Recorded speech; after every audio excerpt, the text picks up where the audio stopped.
حضرت عمر فاروق جیسا دلیر اور جرری آدمی جمعہ پڑھانے مسجد میں داخل ہوئے تو جناب ابو ایوب انصاری دروازے پہ کھڑے ہو گئے، کہنے لگے عمر تیرے نوکر نہیں، ٹائم پہ آیا کر، بڑی دیر سے کھڑے ہیں، کیوں دیر سے آیا ہے؟ بڑے جلالی تھے نا حضرت عمر، لیکن وہ جلالی اس وقت تھے جب کوئی ظلم کرتا تھا، اور ذات کے لیے جلالی نہیں تھے۔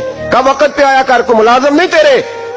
تو سیدنا فاروق اعظم منبر پہ چڑھے اور فرمانے لگے اللہ ابو ایوب انصاری کا بھلا کرے، جب تک اس طرح کے لوگ موجود ہیں کوئی بادشاہ بگڑے گا نہیں، اللہ اس کا بھلا کرے، اس نے میری توجہ صحیح۔ اور پھر عمر رو پڑے، رو کے فرمانے لگے مسلمانوں معاف کر دو، غلطی کوئی نہیں، میرے پاس کرتا ایک ہی ہے، اور عبداللہ کی ماں نے وہ دھو کے خشک ہونے کو ڈال دیا تھا، غریب ہوں، کرتا دوسرا کوئی نہیں، تو وہ ذرا نا خشک ہونے میں آ کے دیکھ لو، ابھی بھی گیلا ہے، مجھے معاف کر دو، میری غلطی نہیں ہے۔ صحابہ درد کے ساتھ رونے لگے۔